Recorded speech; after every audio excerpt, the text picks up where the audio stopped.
Okay, can you hear us? Good, got a level. We're good to go.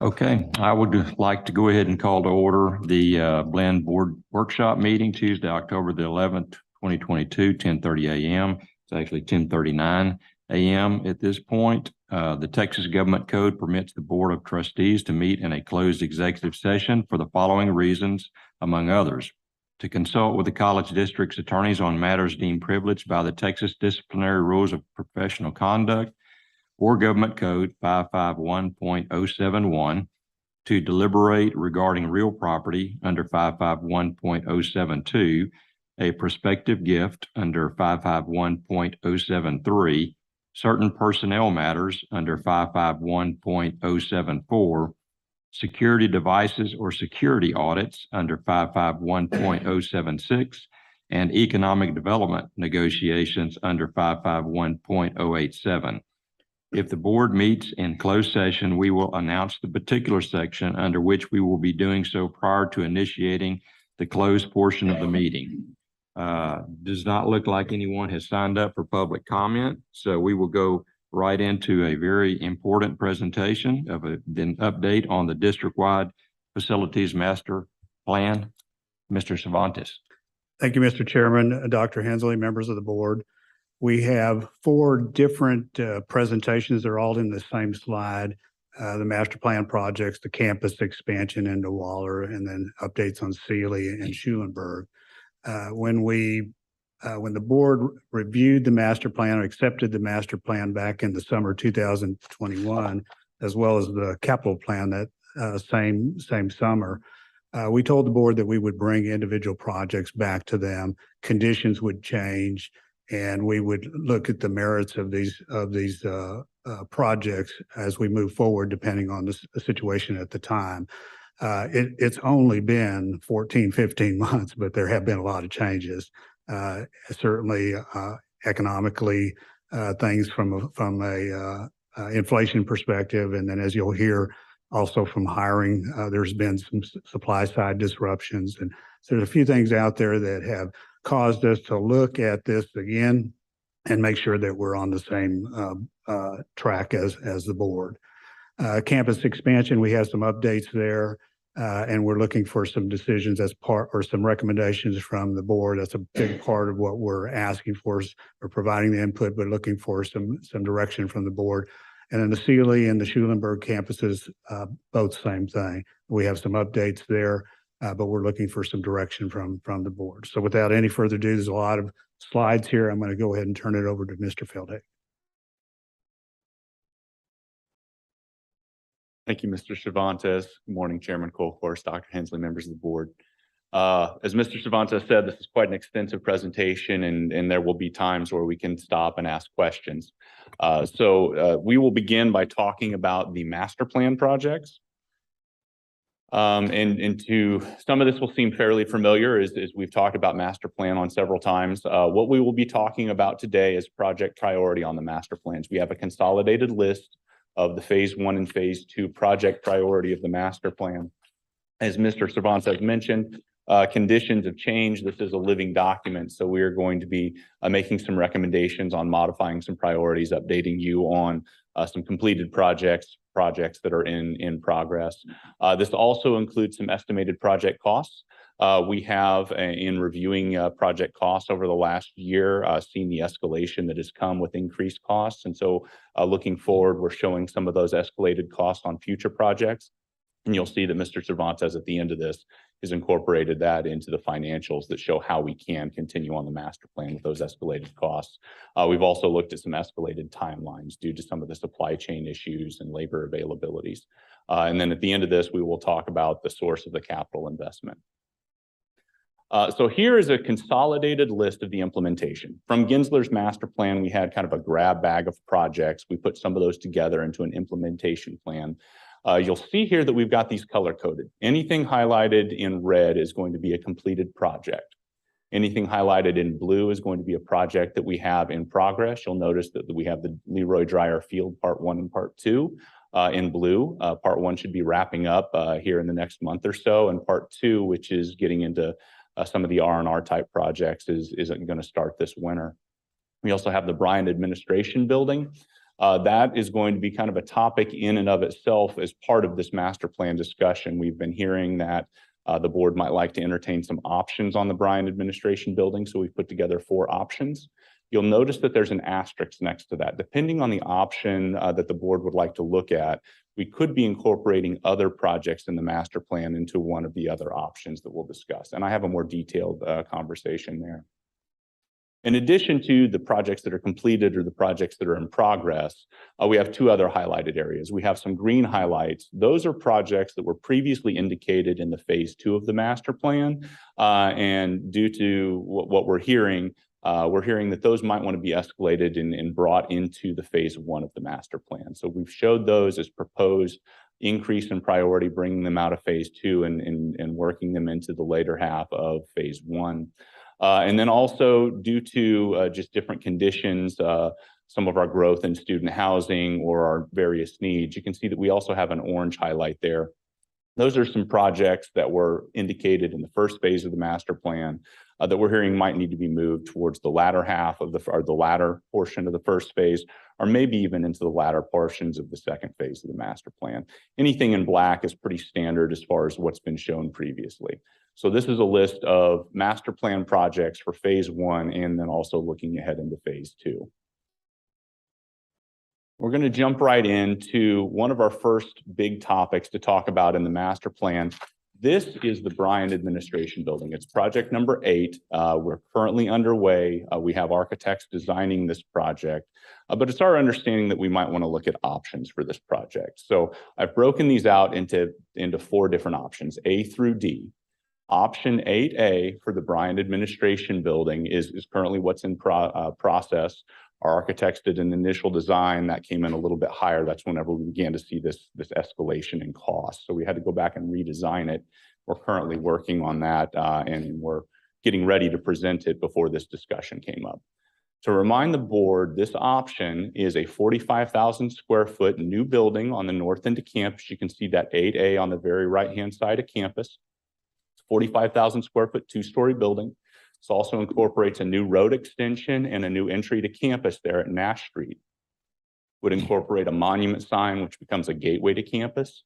We've already demolished the existing structures there in that portion to get ready for this. And there was also some discussion about demolishing Building S as part of this.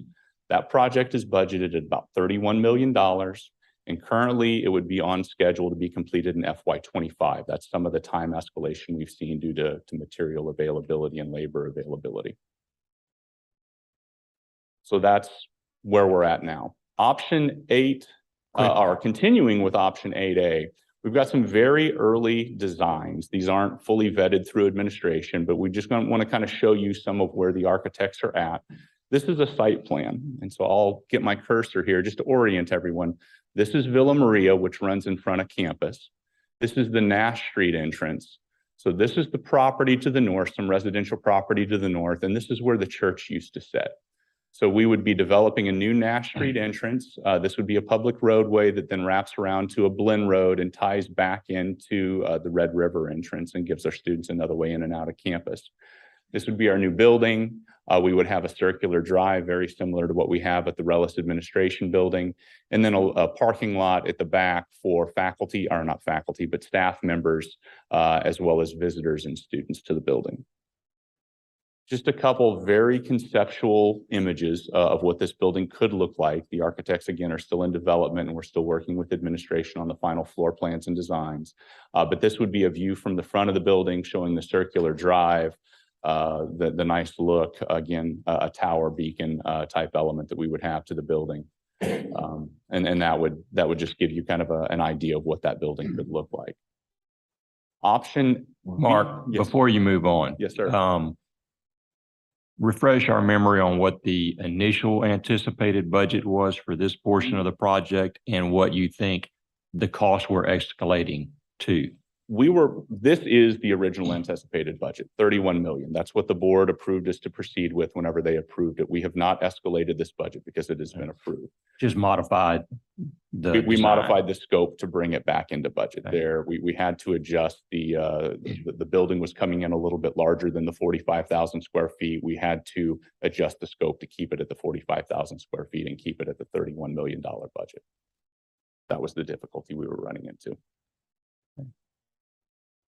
So back through 8A. Option 8B, we're hearing that we might want to entertain a different scale project. And so we've got 3 additional options that we'd like to present.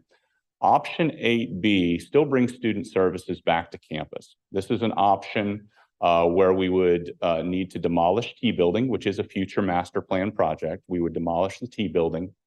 We would build a new 17,500 square foot student services building, which would allow us to bring all of the student services from the Tejas Center back onto campus. We could consolidate student services and keep them on campus. And then we also looked at some other future master plan projects that would tie in well with this. One of the other master plan projects was a student pedestrian connectivity way. That's where you can see this other 8B, providing the students with a pedestrian path to the south end of campus. And that was actually, there was a part A that was supposed to happen at the end of phase 1, and then a part B that would be phase 2. We would bring both of those into this project. There was also a monument sign at the intersection of 29th Street.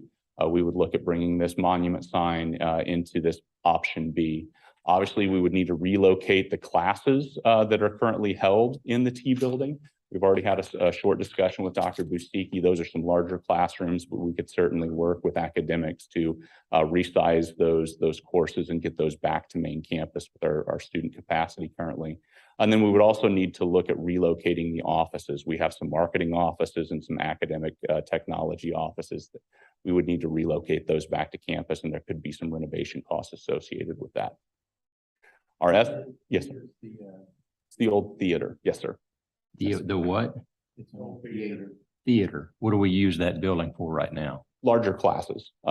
We've renovated the old theater rooms into larger instructional spaces. So it's large lecture classrooms. We would, the estimated budget for this option would be about $15 million. And then we would anticipate that if the board wanted to move forward with this and we wanted to shift gears and go to this option B, this would be a project that would take place. We could start it in FY23, which we're currently in FY23, and it would be completed by FY25. And this option 8A and 8B, these are also in our priority. These would be our recommendations. We're going to show you a couple more that aren't as recommended by leadership. Option 8C, which is always an option, is to kind of stay status quo.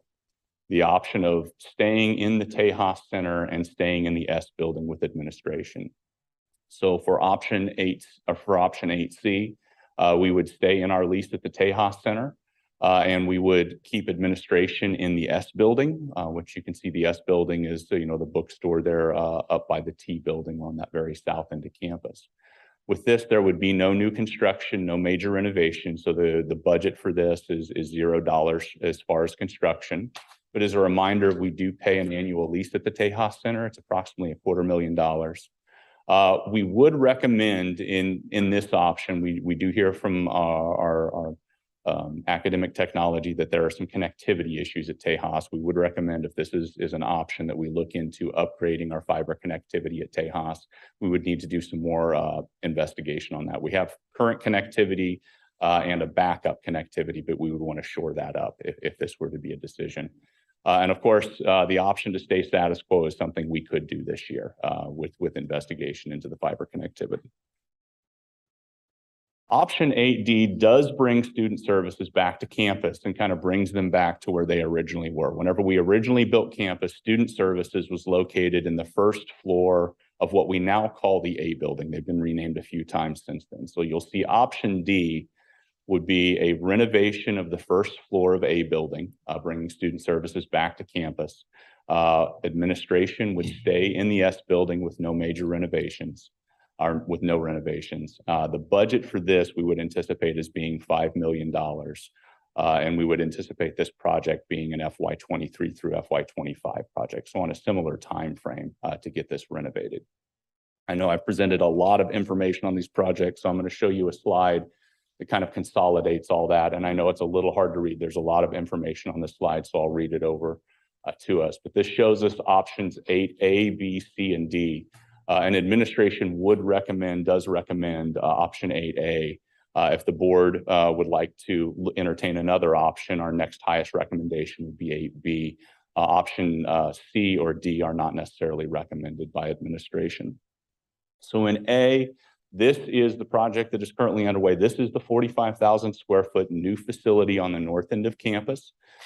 This would include campus administration, human resources, a banquet room and kitchenette, prospective student relations, enrollment services, dual credit and international students, the transfer offices, business services and purchasing, the registrar, testing, financial aid, and academic advising. It also provides us with that new entrance at Nash Street and Villa Maria. It gives us the road extension that ties it back down to the Red River entrance. It also gives us that North Monument sign and a campus gateway. We are still continuing to hold us on budget at that $31 million, and it would be an FY22 through FY25 timeframe. Option B is a 17,500 square foot student services building as we demolish the T building. It gives us all the same student services functions. We would bring all those back from Tejas Center, move our prospective students out of the A building into this new building, option B building. We would demolish T building. We would extend our student pedestrian connectivity from the core of campus out to this new building, and we would also add a monument sign. We would need to relocate classes out of the T building, out of the old theater building back to campus, and we would need to relocate some of the offices, the marketing and the academic technology offices somewhere else on campus with a minor cost for renovation. And this is a $15 million option, and we believe that this would be an FY23 through 25 timeframe. So it could be completed in generally the same timeframe as option A. Option C is staying status quo at the Tejas Center. No real construction cost to this. The lease cost is $250,000 a year, and we would want to look into fiber connectivity if this were an option the board would want to entertain. Again, we could complete this in FY23 looking at the fiber connectivity. And then option D, our lowest priority in any of the options, would be to renovate the first floor of the A building, getting all of the student services functions from Tejas Center back to campus in its original location.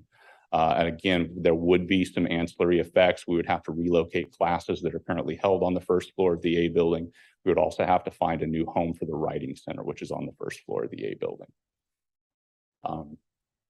With that, we would continue talking about the master plan. I know I've given you a lot of conversations on options for the student services building. If anybody would like to pause to talk about that, we can. Let's pause and talk about that. Anybody have any thoughts or Yeah, what if, so it looks like between option A and B, obviously location, but it looks like with option A, you're adding the campus administration, human resources, banquet room, and kitchenette to this new building that you don't propose in option B.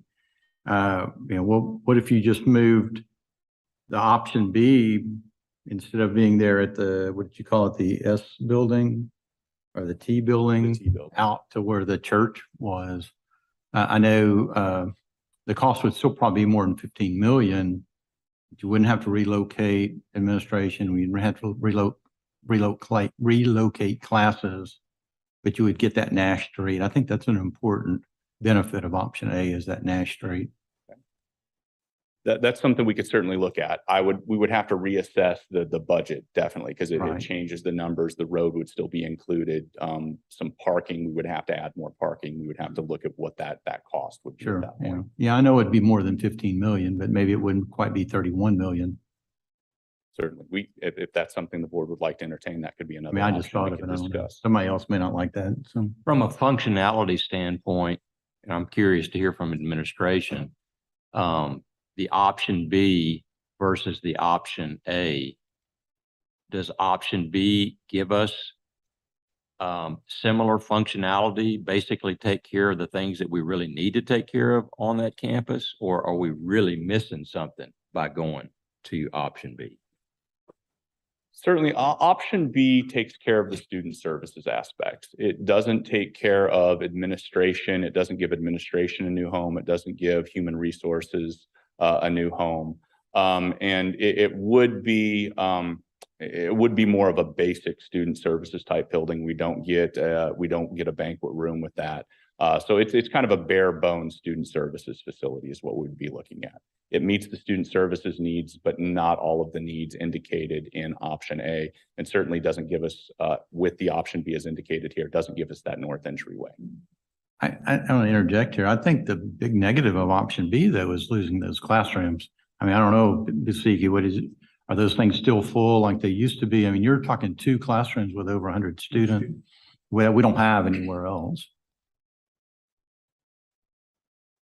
Trustee, I think that those classrooms can be adjusted. I mean, if we look back, that campus used to have about 12,000 students at the time. We're shooting for about 9,000 students. So I think within that capacity, we can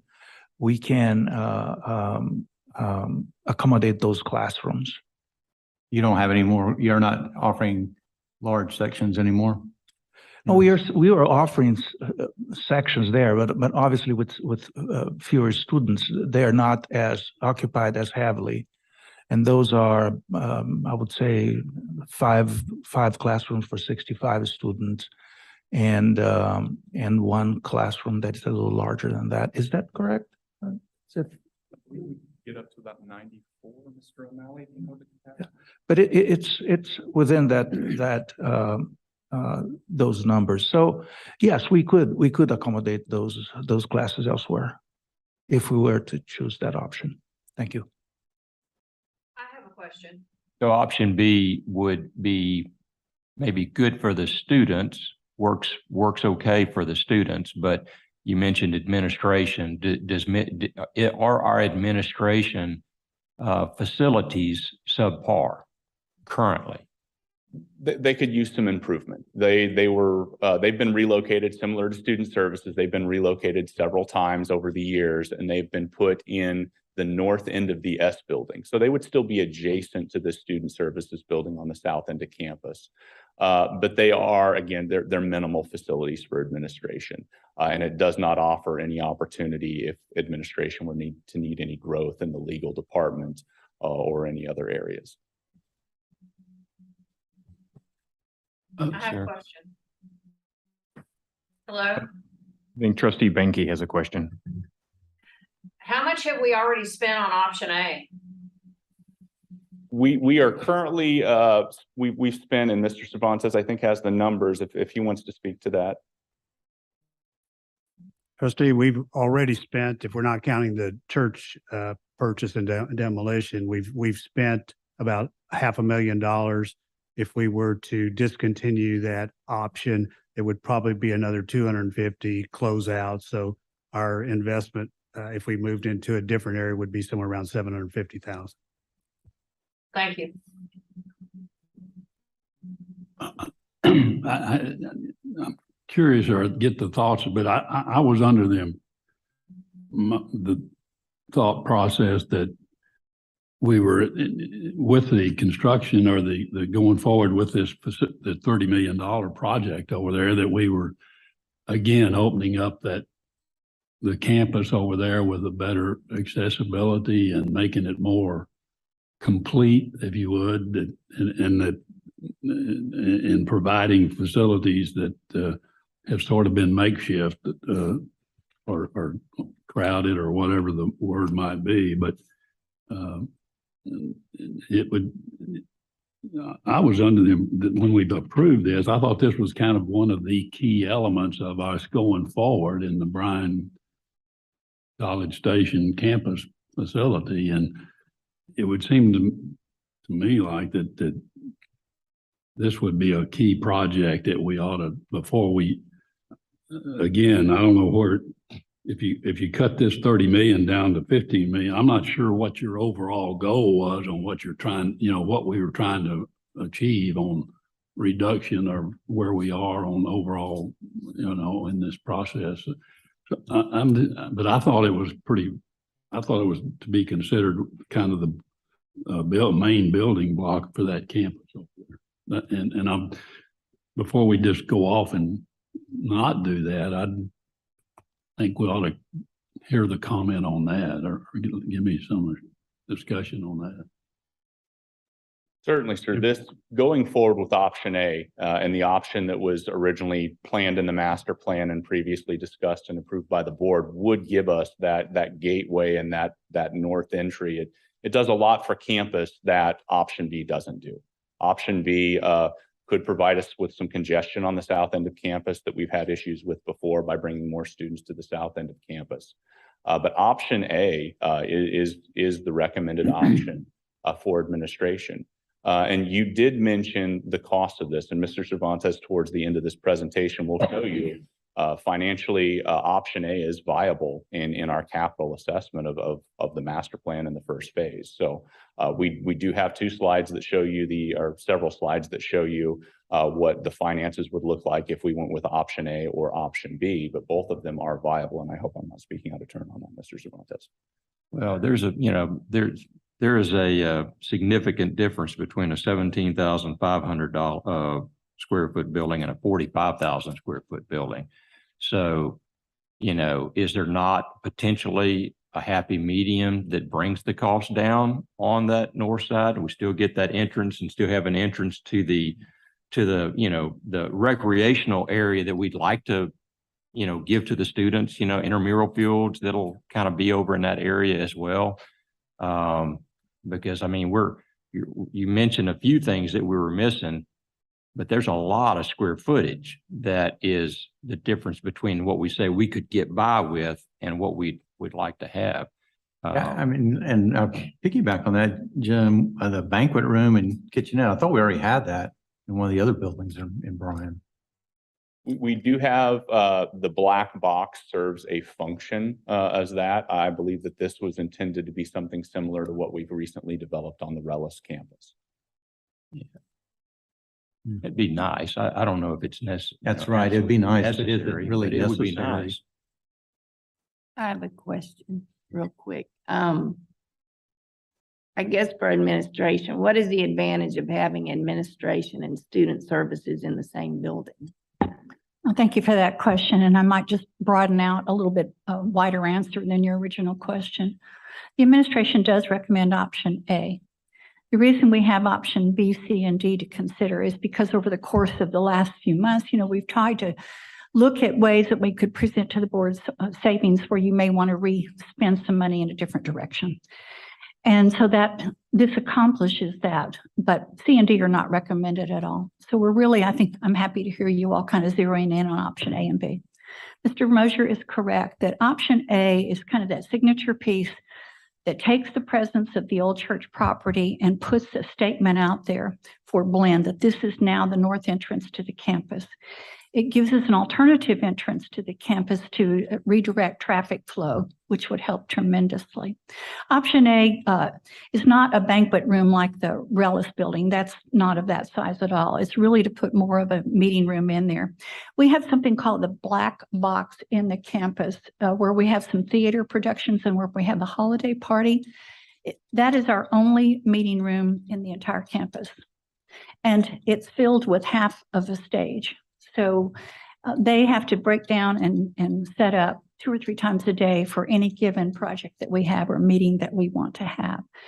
So a large meeting room is what we're trying to do with, however, some sort of ability to have a kitchen or serve, kind of like what we did in SDI building first floor, where it's a little bit of a meeting room. We can accommodate some food in there, but it's not on the order of a Relis. A meeting room on this campus is very much needed, very, very much needed. There is no other option to go to. It's clear that option A gives us the administration, the human resources. We looked at putting things such as police, bookstore, and marketing in the option A. We've already taken those out and left those in the current S building. You asked Trustee Colkhorst about kind of the status of that S building. It's less than wonderful would be a good way to say it. It was an old little 7-Eleven or strip mall, and it's been converted, and it looks like it. A is a statement for the college that you probably would never have to build anything more again in the foreseeable future. The only two things that are in the master plan in the queue are a fine arts building and a library expansion. And that would probably take care of the Bryan Campus for many years to come, probably decades to come. So could we do a little bit more of taking off HR and trying to scale down option A? Perhaps. We've already done a round of that, actually 2 or 3 rounds of that. But I think we all have decided among facilities and finance and student services and academics that if we could move forward with option A, that would be fine. And we'd like to do that. And I think it helps the community who's expecting some sort of presence over there. And it's within our budget. So we don't have to go out for any new money for this one.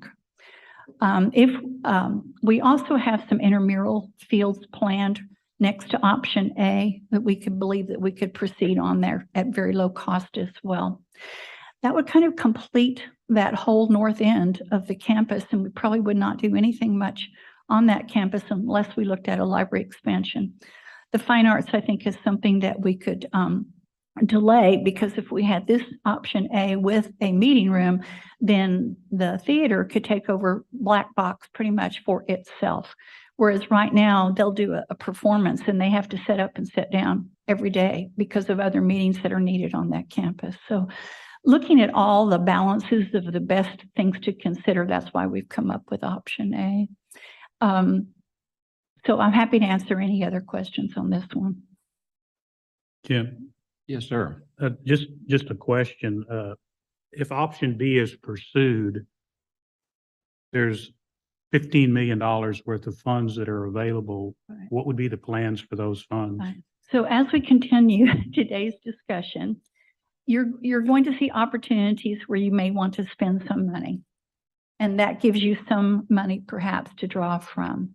And so I think it would be perhaps prudent if you kind of pause on this and make sure you have all your opportunities to ask your questions, but not necessarily give us direction on which one to do until at least we get through the rest of the PowerPoint where you see what's coming up and where you may want to divert some monies or have a second workshop to discuss it. We're not under any terrible pressure on any of this except this one building. We are designing and spending money as we go. And so this is the one where it would be most helpful to us if we knew whether you wanted to go with option A, B, C, or D. But if you don't mind, I think it would be best that we get through some of the other items for discussion where you can see opportunities to save or spend, then you can come back. Is that all right with you? Yep. All right. Thank you. Thank you, ma'am. So as Dr. Hensley mentioned, we'll continue on from the Student Services Building and to kind of recenter us back on the master plan. I'm going to show us again the list of projects. And as Dr. Hensley mentioned, there are some other opportunities, and we'll begin showing you detail on some of the other opportunities and some of the next big projects that are indicated in the master plan. Again, with some of these highlighted in green being projects that have been proposed to be increased in priority. And then some other future phase 2 projects, just so you can see that list. So the next big project that comes up in the master plan, this would bring us back to the Brenham campus. This is the Brenham Academic Building and associated projects. And this project in Gensler's master plan, we are proposing a new 2-story, 30,000 square foot academic building. This would be built on the current location of the academic building, which is here right along Blinn Boulevard, right in the heart of campus, just south of the O'Donnell Center, just north of the Moody Library. We would demolish the existing academic building, build a new 2-story, 30,000 square foot building. We would also need to do some central plant upgrades to be able to provide the necessary chilled water to cool the facility. And we would also look at bringing in a monument sign as part of this project. As this project has not been approved, as I mentioned earlier, we have escalated the costs on this. So we are now projecting the cost on this at about $28.6 million. Based on some numbers that we were seeing out of our construction manager. We've escalated all future projects based on some of those updated numbers. What was it originally? It was originally 23.85. This is about a 20% escalation. Whenever we went to our construction manager for our initial estimate on the Bryan administration building, that was the escalation factor that we were hearing from them at that time. So future projects, we are escalating at 20%. So this project escalated $28.6 million, and we would, keeping it in the queue, it could be an FY23 through FY25 project if the board would like us to move forward on this project. Another project that would then come up, this is project 13 in this implementation plan, would bring us back to the Bryan campus, as Dr. Hensley mentioned. The next big project on the Bryan campus is a renovation and expansion to the library. This library has seen a couple renovations throughout the years, taken a few functions out, it's grown. Library functions continue to change, and it could use a renovation and to be expanded by about 10,000 square feet. This would also include an associated improvement to the quad area at the library. This project has been escalated to $15.5 million. Mr. Bohart, it was originally $12.8 million. So again, about a 20% escalation there. And this project we would anticipate could be an FY24 through 26 project if we keep it in the queue. Mark. Yes, sir. Would you mind going back to 12? Yes, sir. Just have a couple of questions. Can you tell me the purpose of the academic building? What all takes place in that building? The academic building is really the workhorse of campus. It is strictly our typical, 30, 35 student classrooms. I don't quite have the capacity off the top of my head, but it's where we're teaching a lot of our math courses. Dr. Busicki, I might need a little bit of help on all the courses, but it's really the workhorse of the academic core, and it is in great need of an upgrade. It is. How many square feet is it's 30,000 square feet. It's currently 30,000 square feet. So we would just replace it with a new 30,000 square foot. Updating technology, modernizing classroom sizes. It's possible that in this we could find some efficiencies and get us a few more classrooms, get us better faculty suites in there. But it's basically a replacement and an upgrade in replacing. Is it possible to upgrade the existing building to make it much better? Based on the recommendations from the master plan, and again, Gensler looked at the building, also did a facility condition assessment, and got into great detail on the systems in the building. Taking that building basically down to the shell of the building is what you would have to do. It's going to need a great amount of work to upgrade it. Could we? Yes, but we would probably be spending bad money on it at that point. We could renovate it, but at that cost point, it would be better to spend it on a new building. Where do those classrooms go during the time period that That building is? That's a big question, and that's why we have kept arts and sciences building available. That's why we have the new classes in the STI building, the new classrooms in the STI building. We still have available classrooms in Old Main. And we would definitely, if that happens, we would definitely need to work hand in hand with the academics on how they schedule and how those classes can be distributed in other places on campus. So, I mean, obviously, this board has got to, make prudent financial decisions based on how, growth of campus, that type of thing. I don't think anyone projects that this campus is going to grow substantially from a student count perspective over the next, 5-10 years, based on the projections that were given to us, during the planning process. So, just knowing that we talked about other opportunities to spend money where we work or definitely would potentially have significant growth. I mean, is there any way that we could find a way to get by with this building with a renovation and utilize that money for a new campus, say in Waller or that type of thing? Because we're not going to have a lot of additional students here. I guess that's my concern. I think that's just what we need to be discussing. Well, while you're thinking about that, the thing I don't have a problem with replacing this building, but removing it out of action for 2 years, I think is a big mistake. I think we need to somehow either figure out a different place to put it or only do part of it at a time I mean, you said it, it's the workhorse academic building on this campus. And I know you talked about other places, but I would assume you're having classes in those other rooms right now anyway. So, I just hate to take this one offline completely. If there's any way we can figure out a way to do it. So, Certainly, I think that gets into the logistics of the project and finding a way to make that happen. And certainly part of that analysis would be looking at a utilization at the time that we would go forward with this project, looking at the utilization. How are we utilizing existing classrooms? What's their section usage? When do we have openings in other areas? As you know, we were able to take the classes out of Old Main whenever we had the winter storm and relocate those to other places on campus. So we do have some capacity on campus in our existing facilities to move these around. But you're right, Dr. Krausen, that we would need to drastically analyze what does that look like to relocate. you've got all your learning centers and all that in there as well. So, Mr. Chair. I yes, mean, sir.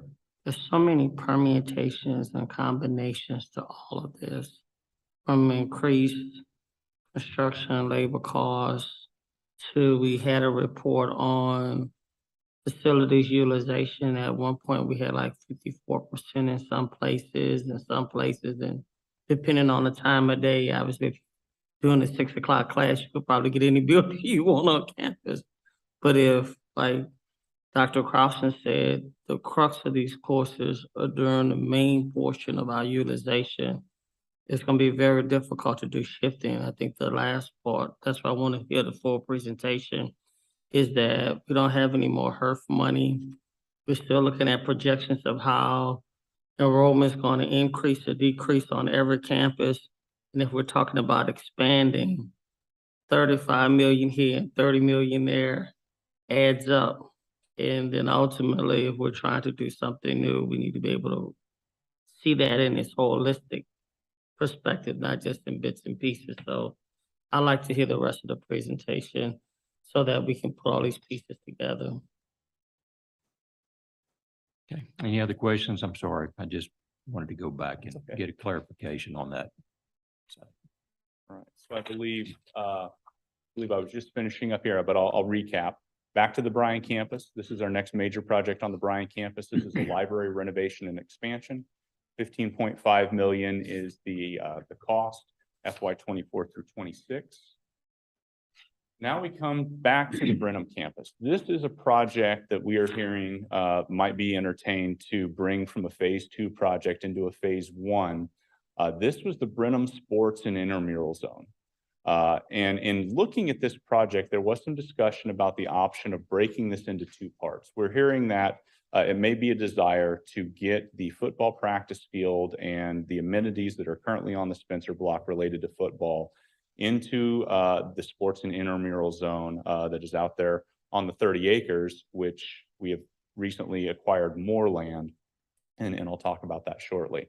But this part A, and you'll see a part B that comes up later in this presentation, this part A would allow us to develop a road, bring infrastructure out, get us some parking, get us some of the practice fields and a storage building so that we could begin putting football practice out there and possibly some of the other fields on that. We were able to split out some of the Gensler costs specific for site development versus a new building. And that cost escalated is about 15.8 million to develop this land. If it were to be kept in the queue or put in the queue, this could be an FY 25 through 27 project.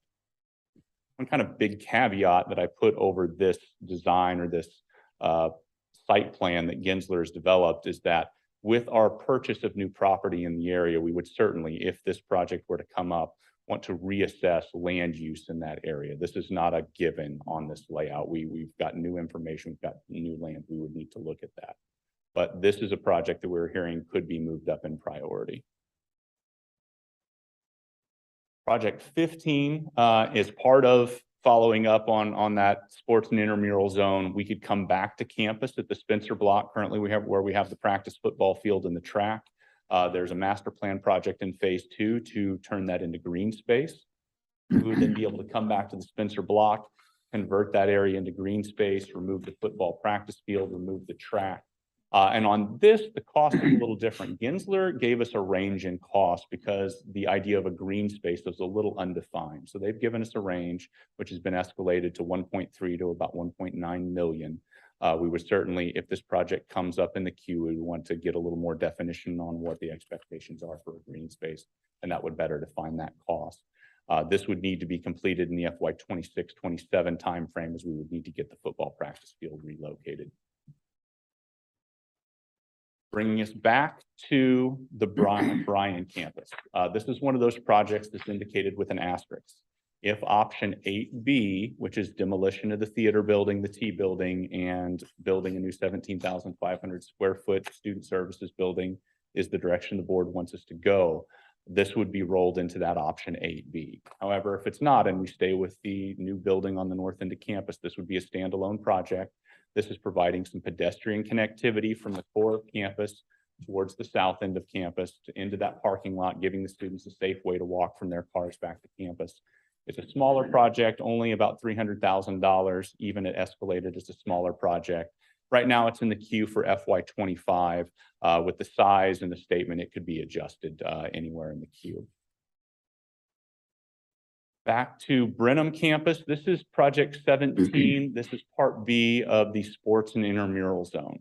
So what we could do is develop the fields, develop the practice fields, develop a way of getting out there, getting utilities out to this area of campus, get that started, and then we could come back at a later date with the field house. This is a 27,000 square foot field house. It would hold the coaching offices, the training room, and locker room facilities. Gensler's cost escalated, becomes $23.2 million, and it could be an FY 27 through 29 timeframe on this.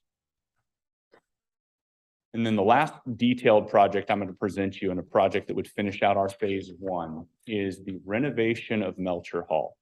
Gensler, when they did their master plan, did a facilities condition assessment. And of all the older halls, I'm not bringing Wheeler Hall into this, or certainly not the P3s, but of all the older student housing facilities, Buccaneer, Lockett, KA, Melcher Hall was the only one that was recommended to remain and be renovated. They felt that all the others had lived past their lifespan, and we needed to look at in the future beginning to take down some of the older dormitory facilities. To give you all a reminder, this is an 80-bed female facility. It was built in 1993, and it's approximately 20,000 square feet, 2-story facility. As we've currently, begun to occupy Prairie Lee Hall, and we're working to get all the full occupancy of all of our student housing facilities, this has been moved down on our priority list. It would be the last of the phase 1 projects. But we do believe that we need to renovate this facility to keep an existing historic, we'll call it, student housing facility as an option for our students from a cost standpoint, and giving our students options of different cost points to live on campus. This project, we would anticipate being about a $7.26 million project. And again, towards the end of the first phase, an FY 27-28 timeframe renovation on this project. How many square feet is Melcher Hall? 20,000 square feet, sir.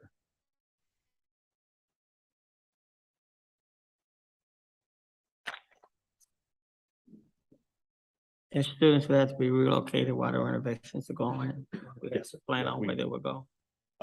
Well, we would have to find other student housing at that time. Currently, we have some availability. At the time this project would come up, we would have to assess our capacity on campus, whether that's another student housing location. Maybe we'd have some capacity in the P3s.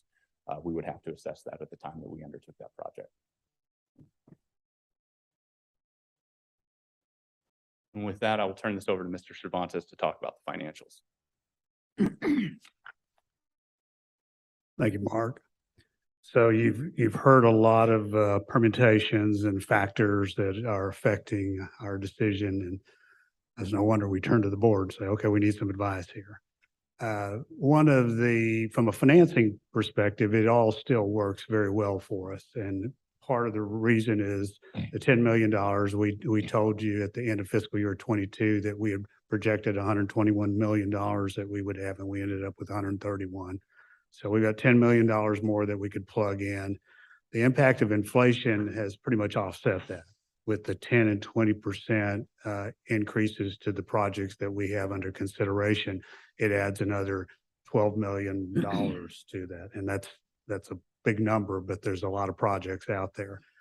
The other good news though is we're moving some of the projects off and moving them from phase 1 to phase 2, and that's about $12 million. So you have some offsets all over the place. The other one that I think it's kind of hidden, but it absolutely has a big impact. The construction timeframe has expanded out as we've looked at those supply side issues, as well as the labor force being available for the construction. It's caused us to move things out. So when we've spread them out, the costs now are spread out instead of over 2 years, over 3 years. And then reprioritize, I talked about that. We've talked, and we'll see a little bit more of this as we get into the Waller discussion, but we also included in this a reserve for property acquisition. And I'll show you in a second, about $3.5 million in the event that we go down that road. All the good news is that despite all of these in and outs of money coming in and out, we still believe, and I think it may have a lot more to do with that construction timeframe, that we were intending to borrow in fiscal year 24. Now we think we won't need to borrow until fiscal year 25. It's spread out a little bit more. So let me show you that. Oh, this is really small, but let me go through the top ones are the projects that are already completed.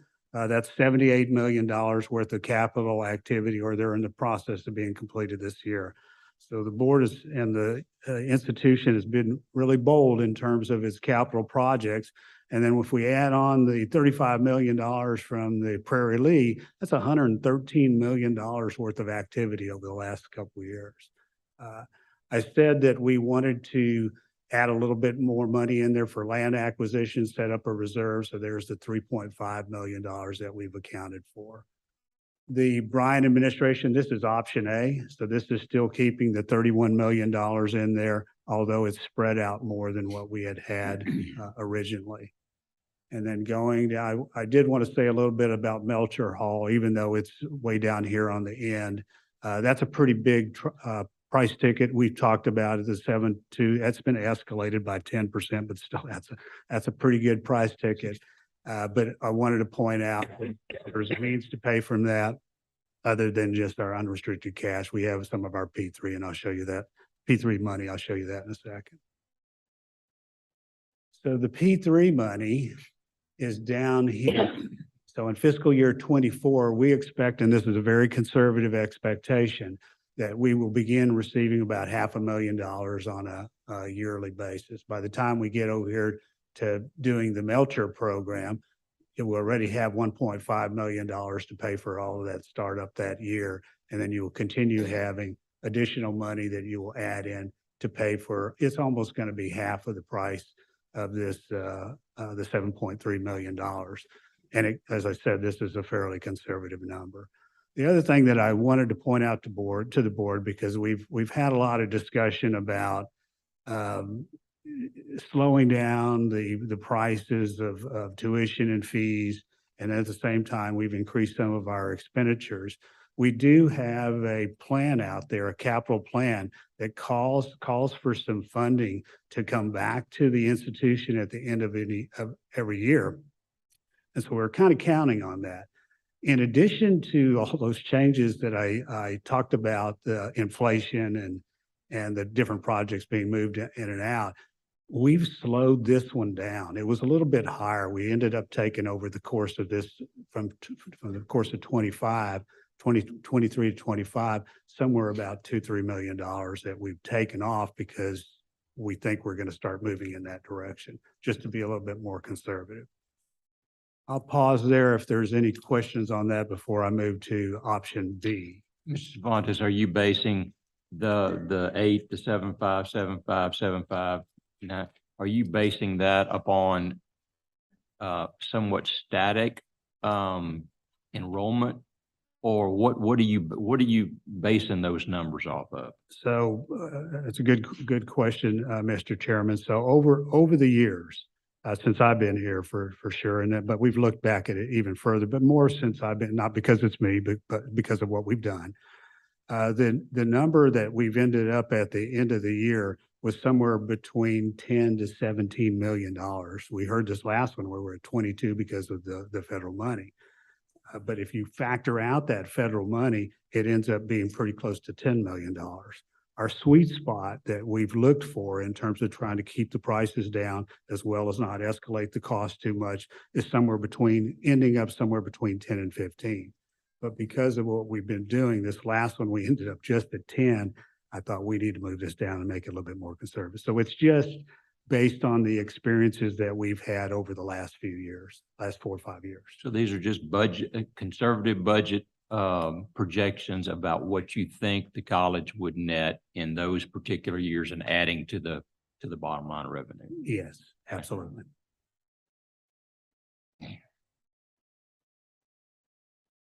The option B, the only factor that we changed here is that instead of the $31 million to the equation, and I went over a slide, but it's going to be here anyway, so I'll show you. So just having $15 million for option B as opposed to $31 million. The impact is down here. I mentioned that $35 million that we would have to borrow in fiscal year 25. That's both in option A and option B. So it doesn't change the equation any whether that $15 million we talked about. And because we've spread it out, it still has us borrowing some additional money to begin the phase 2 projects. Mark's presentation showed us that in fiscal year 25, we would be pretty close to wrapping up the phase 1. So we're beginning to move into more of the phase 2 projects.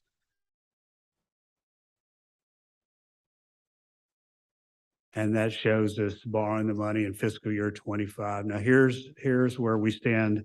In the highest that we've had in terms of our debt has been somewhere around $110 million. By the time we get over here to fiscal year 25, we will have dropped that debt down to around a little bit over $95 million. So, and in addition to that, we know that our this is 2010, 2011, I can't remember which one it is. Our bond issuance that we did a while back, that's going to fall off here in fiscal year 24. Our debt service that we have on an annual basis is going to be reduced by $1.2 million. So we're going to lose some of that debt service. We won't have to, so we'll be in a better position, we think, to be able to borrow some more money. The other thing that I don't know, and it's difficult to project, we can't say with any, and it's another reason why we said at the very beginning that as you look at these projects, you have to look at them based on the environmental conditions that exist at the time. And in fiscal year 25, I can't predict what the enrollment is going to be and how much revenue that will be attributed to the institution. But if we're actually borrowing in fiscal year 25, we're borrowing some time to get us back to where we need to be on enrollment, where we need to be on our occupancy, and to be able to generate a little bit more revenue. And so we're not going out to the bonding agencies and saying, rate us based on our ability to be able to pay our debt service, which we know we can do. But they're going to say, well, we've got some question marks. If we try to go out today, we've got some question marks that we're going to ask you. And this gives us the time to get past those. Mr. Chairman, that's a lot of information that we've just provided you. We're looking for some input into the priorities. We're still looking specifically for the administration building, option A, option B, or whatever the board would like us to do. That's a pivotal question for us, the administration building. One, because we're already in it, we've already been doing things, and two, because it does impact as we move forward through this. Yeah. Yes. I think it's really important, trustees, if you can bear with us to go through the next slides that have to do with Waller and Steely and Schulenburg. Once you have the complete picture, then I think that's the time then to come back and give us some guidance and further discussion. Proceed. Right. Very good. Mark is going to make these presentations.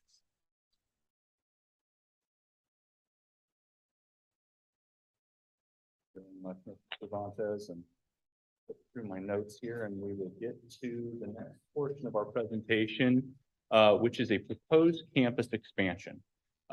This is very similar. You've seen many of these slides before. I believe we gave a presentation last January on these three topics, the proposed campus expansion into the Waller area, Steely and Schulenburg. So as each part of these, we're going to just hit some high points. We will be looking at the geographic scan. We'll be looking at a property analysis, enrollment forecast, the SACS requirements, some financial analysis. We'll come up with some pros and cons and different options that we have, what the master plan recommends, and then the next steps that we would like to discuss with the board. So starting off with the geographic scan for the Waller area, just as a reminder, this was a recommendation from the master plan, Waller being on the eastern edge of our campus, right on the border of our service area. You can see the red outline indicates our service area. And part of this, there's so much information here, indicates the growth that is happening in that area of campus, or in that area of our district. Zooming in some more, you can see the Blinn service area in blue. The red outline indicates the Waller School District. And then you can see this white, the red outline being the Waller School District. And then we have this white area. And I'm going to let Mr. Schubert discuss that. Thank you, Mark. Mr. Chairman, trustees, Dr. Hensley. I want to give you guys an update on sort of this white area here. So we kind of got the full scan here. I'm going to go to the next slide, and it zooms in even further. And let me show you. The red outline that we talked about, Waller ISD, this is that zoomed in portion of that red portion. So let me just back up real quick. So you see the outer red outline. We're now looking at the zoomed in portion of that. The white portion, the unassigned area, is all of this inside this little knife point. It comes back here. That is the unassigned area that's not assigned to any community college service area. And what this white portion is Western Harris County. This is Harris County coming in to what was Waller County. And as you can see right here is Waller High School. So a lot of the Waller area, including the Waller city limit area, is actually inside of Harris County. Just geographically, it's kind of a weird conversion there of those counties coming together. So let me just kind of talk through the plans that we have for this area, this unassigned area. We have, in talking with the chancellor and talking with several different entities, this is our plan. We're going to go to the legislature with your blessing this next session and ask for this area to be entered into Blinn's service area. That would not put it into the taxing district. That would just put it into the service area. Service areas are determined by the legislature. There's a bill that would do that. Blinn's service area has changed over the years numerous times, and that's all done through statute changes with a bill. And so what we've done is we've laid a little groundwork here, because once again, this would be a service area change, not a taxing district change. We've talked with, let me go back to this slide, this will help. We've talked, as you can see, the neighbors really are Lone Star College and Houston Community College. Those are the neighbors of this surrounding area. And of course, we have our side on this side. We have approached Lone Star and Houston Community College, those chancellors, about this idea. The Chancellor Hensley reached out. They have both given support to this. They have supported this idea. And once we had their support that they were not going to be at odds with this, that then moves us to the next step. I have talked with Senator Colhorst's office. I've also talked with Representative Cassell about this and said, this is the plan. This is what we're thinking. We obviously need your help on this, your thoughts on this. All of them have green-lighted this. There are still other representatives and senators I need to talk with. If you look into the zoomed in area with this part of Harris County, this actually covers a couple of senators. Senator Colhorst's area, Senator Huffman's area has part of this. So there's a couple of senators that are in there. There's a couple more representatives that are in there as well. None of these are current. These two right in this area are not in Blinn's service area currently. I do have relationships with them because I served with all of these people. And so I will be able to reach out and discuss with them our idea here. But so far, everyone that we've talked to have been in support of this and have said that they will be behind us in this process. And of course, if the board agrees that that's how we want to do it, this will be one of our legislative agenda items that we present in preparation with our other policy priorities that we normally do for the session. Just timing wise, of course, we would not have a final decision on this until May of 23. That's when the session would end. And so we still have a little ways before this goes. And just so you're not to get too much into the weeds, the way we would do this is we would draft this very specifically that it would relate to Blinn's service area only. There are other areas around the state that have white areas. You'll see a couple here. Here's one, here's one, here's one. Around the state, you'll see a couple up here. There are other areas that are not assigned to community colleges. We will be drafting this bill in a specific way that it only applies to Blinn service area so that other community colleges cannot come in and try to do what we call Christmas tree on this bill by attaching issues that they would like to do in their service area. So it'll be very specifically drawn. It will be a local bill, and we will have the support lined up of all the local players that are needed when this goes before the legislature. Questions on that portion? And I just want to park there for a second. That's lots of moving parts there. All right, so the next step we've talked about, you've seen this slide before. We talked with Oldham and Goodwin. They had looked in the Waller area, Waller County area for property purchase options, roughly 15 acres plus or minus. And you see there, they had a scan of that was about between $1.6 and $4.6 million in that area. Lease options, very limited. They found very limited lease options that had a big enough space, big enough parking, all those sort of things for us. I do want to put one caveat here. Is that if we are successful in obtaining this area into our service area, we will be re-looking at this. Right now, our service area is over here. So it's further on the Prairie View side of Waller, not into the heart of the city of Waller. If we're able to obtain this unassigned area into our service area, that is where we would be looking. This area is where we would be looking to locate any facility or campus that we have. It's closer in, there's better location. It's closer into the Houston area, which of course is our one of our main feeder county. And also it gets you over further into the high school area and those sort of things where their facilities are. So I put a caveat on this slide. If we are successful in getting that into our service area, we will refocus our efforts into that new assigned area for looking at property acquisition. And Mr. Cervantes already mentioned a set aside of those funds in order to do that. We've talked originally about extending our partnerships with the local ISDs, Royal, Waller, Hempstead, those sort of things. We've already done that. We've had a longstanding dual credit relationship with Hempstead, but we have extended our dual credit with Royal. That we're running their early college high school now. That used to be with Lone Star, and we've had an agreement that that's just back over to Blinn.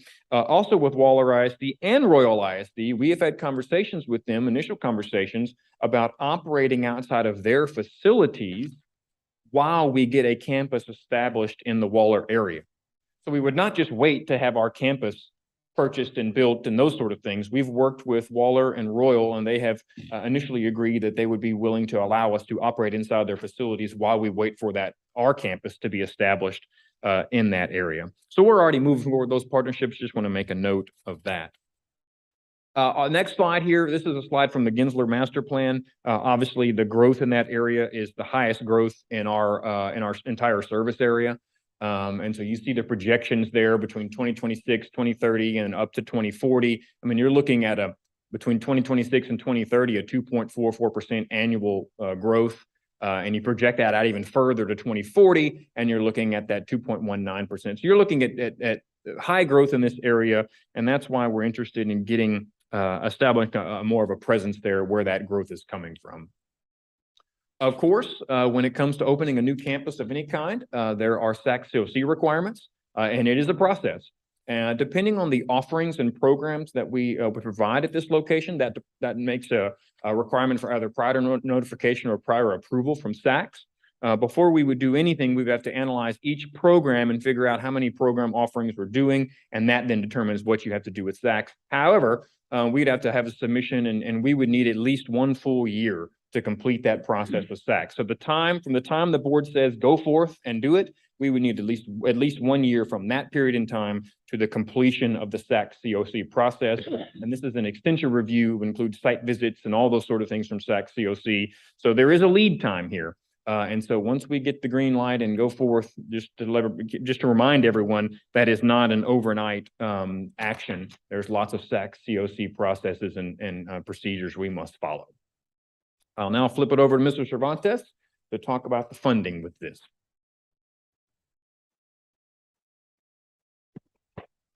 So we've already mentioned that we would reserve $3.5 million. We do have some flexibility if it turns out that that number would go higher.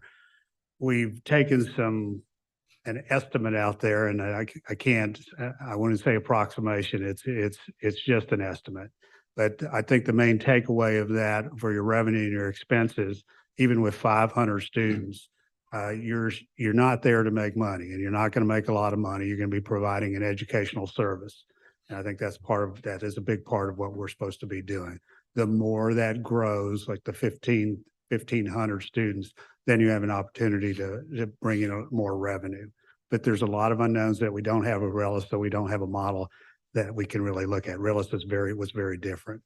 The good news is on our out of district, as we speak right now, our 2268 is, and this is the comparison that we have for the spring of 2022 that we received this from TAC. We show that we are slightly lower than Lone Star, about 7%, but we're a little bit higher than Houston, 4%. So I think we're in a fairly decent position to be competitive, even if they have their facilities in their service area and we were to create one here. I think we'd be in pretty good shape. And I'm certainly biased, but I think our academic rigor is a little bit higher too. I'm gonna let Mr. Feldhake finish this up. Good, thank you. So I'm going to finish up our discussion on the Waller area proposed campus expansion. We're going to have a couple slides discussing the pros and cons, and these should seem fairly familiar to you. The pros, this is a very high population growth area, one of the highest areas in our district. This would also capitalize on the Houston area student pipeline. We have so many students coming out of Houston and Harris County into the Blinn district. This would really capitalize and get us closer to that area. It allows further development of relationships with those local ISDs and the universities in that area. And we have the proximity to that major transportation corridor there and all the transportation opportunities on that side of our district. Cons for this area, we are going to be putting ourselves a little closer to two other major players, the Houston Community College and Lone Star. We're going to be getting very close to them. As Mr. Cervantes just showed you, it's highly competitive tuition rates. And then there would be an initial investment cost. We're already showing you some of the set aside to look at a potential purchase. And of course, if we developed anything, there would be a cost to that. There was a note coming out of Gensler's master plan that did talk about potential enrollment impact to other Blinn campuses. Although if you look at that, the Brenham campus being a campus that has residential, this would not offer a residential capacity or athletics. And of course, the Bryan campus with its close proximity to A&M would have a different feel on this campus expansion. So we feel that that's probably a minimized element. Again, reminding us of the master plan, a slide from the master plan presentation. The recommendation was a status quo. We don't do anything. We don't look at the campus expansion. A status quo and a campus expansion, which gets a little bit more into our upcoming discussions, which talk about Steely and Schulenburg. And then, of course, a repositioned district footprint, which does talk about moving forward with a proposed campus in the Waller area, and then continued discussions on the Steely and Schulenburg campuses. So with that, we've talked about next steps. What are our next steps for this? And as Mr. Schubert mentioned, a legislative process is going to be something we need to look at. They've already begun those discussions, and obviously Mr. Schubert will be talking about getting some approvals, but with the board's approval, we would propose the legislative process. He did mention those timeframes of a May approval. And of course, I believe those don't go into effect until September if approved. Mr. Cervantes discussed the reserve funds for land acquisition. You can see in the finances that we showed for the master plan. We do have some set aside of, I believe it's about $3.5 million looking at reserve for land acquisition. And of course, if this is something we need to move forward with, we need to prepare that academic plan and begin that SACS COC process. So those would be our next steps. And with that, we could pause for any questions, or if we would like to continue the presentation for Steely and Schulenburg, we could do that as well. We're projecting maybe roughly 15 acres that we're potentially looking for. Is that kind of what the thought was? That's generally where we've been looking in our discussions with Oldham Goodwin. It's about 15 acres to provide us with parking and other amenities. Which that is we the would size of the Relish area Correct. that I we've believe got. that's about that. Yes. Okay. Trustees, if it's all right, I'd love to get in Steely and Schulenburg so you could have complete thought on all of this. So I won't spend much time on this slide. Again, bullet points of what we're going to be talking about on Steely campus. This is the environmental scan of Steely. Just a reminder, we are in a lease space on the Steely campus. We're in the back of a strip mall, very low visibility, just off of Interstate 10, which has been under construction, seems like forever. Not the most ideal location from environmental scan. Reminding you, our lease began in 2004. We lease about 10,500 square feet, about $6 a square foot, so a little over $5,000 per month. And then the common area maintenance is about $850 a month on that. This lease ends in August of 2023. So just to keep you updated on the time frame for that lease completion. Looking again at the master plan, Gensler provided us with growth projections of the area. You can see very minimal growth. That number there at the bottom of the slide, 0.21, is an average projected growth. Of course, the blue line is if we continue on a historic decline is what it would be. So things to keep in mind is the growth projections are not a high growth area. From a headcount and staffing at the Steely campus, we've given you numbers. Fall 2019, we were at 125 students headcount on that campus. Our initial numbers that were presented earlier this fall, we were at 43 students on that campus. From a credit course in the fall 2022, we are offering 13 sections of in-person academic courses on the Steely campus. And from an employee standpoint, we have 2 full-time, 3 part-time faculty, and 2 full-time employees on the Steely campus. Regarding financials on this, did you want me to take? Yes, sir. Unaudited FY21, we had a $142,000 loss. In FY22, it was a $113,000 loss. And then the economic impact study shows that the Blinn Steely to Austin County was a $2.2 million annual. Again, depending on the board's decision or how they would like to move forward, SACS COC does have some requirements. If the board decides to close the campus, it is about a 1-year process. Prior to that closure date, we would need to come up with and develop and submit a teach-out plan at least 6 months prior to that plan closing date. And then the closure refers to the date when new students will cease to be admitted. The closed campus remains in operation until the teach-out plan is completed. Some pros and cons of our options here at the Steely campus. Our pros are that it does provide a service to the Steely community. It is a leased facility, so we have the lease that we could terminate. And there are some the possibility of locating in the Steely ISD. We already teach some dual credit. There is a possibility we could teach other things out of the Steely ISD facilities. Cons of this campus and these options are there's really no projected enrollment growth in this area. You can see that from Gensler's slide. Financial gain for the campus, there's really no financial gain. And the facility is very, very limited where we are. Again, reminding us of the master plan. The master plan indicated several options, one being a status quo. Do nothing, we keep the Steely campus as it currently is. Another option was a new location. Some of those could be considered possibly an ISD location. And then there is an option of no campus, which would mean a process of closing the Steely campus. So our next steps on this, moving through this fairly quickly, a discussion or a decision on continuing operations or closing the Steely campus.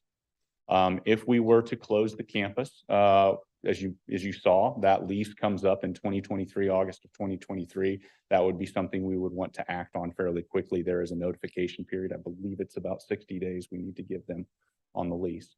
If closing the campus, we would want to initiate that formal SAC COC process for closure, develop that teach out plan, and partner with the Steely ISD on potential spaces or that teach out plan, how that works. Now, this last bullet point is potential, if closing, also determine if we're moving to the Steely ISD. If closing the facility, but in the interim of the teach out plan, do we utilize some Steely ISD facilities as well? So it's kind of a portion of that concept. So some things in the next steps to talk about in regard to Steely. And with that, I will continue to move on with Schulenburg so we can have a comprehensive discussion on everything. Again, just the bullet points of the things we'll be discussing with Schulenburg. An environmental scan of Schulenburg. This is, it's about an 11-acre property. Blinn owns these facilities. You can see we have 4 buildings and some site amenities on this facility. There's an older school building, a newer building that Blinn, that has been built recently, and then a couple outbuildings for a shop and kind of a student services building. This building, Blinn began to occupy this in 1997, just under 40,000 square feet on 11 acres. The appraised value is 1.7 million. The replacement value is 23 million. And a very preliminary early facility needs assessment for improvements is about $5 million, which we have looked at some rough costs on roofing replacement, HVAC, parking lot, and those types of items. If we were to continue at the Schulenburg facility, it would be something we would develop into more of an R&R type plan that we would complete over a time frame as part of the repairs and renovations. Enrollment projections, again, Gensler provided us with some enrollment projections for the Steely area. You can see that it's actually a decline in the area. We are not going to be seeing enrollment growth as what they're projecting. And then you can see that from the head count. You can see our fall 2019 head count was at 128. The initial head count for fall of 2022 was at 64 students. On the Schulenburg campus for fall 2022, we have 19 sections of in-person academic courses. And then in regards to employees, we have 4 full-time employees, 4 full-time faculty, 5 part-time faculty. Then we have 6 full-time staff and 5 part-time staff. Mr. Cervantes, were you going to take this? No. Okay, next one. In regards to the sales tax revenue, in the past, Blinn received a portion of the sales tax levied by the city of Schulenburg. That has gone away. You can see we have the historic numbers, the FY20, the FY21, and then the FY22. We believe that this FY22 number happened because we were in negotiations with them on that continuation. So they withheld some monies for a time and then made that up in the FY22. Blinn no longer receives these funds.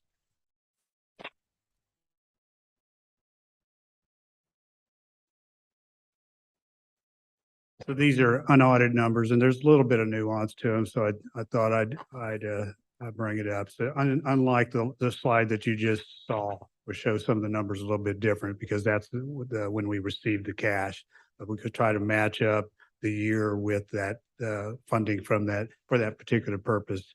So it's accrual accounting. So we have a $96,000 gain in fiscal year 21, but that does include the EDC funds, $87,000.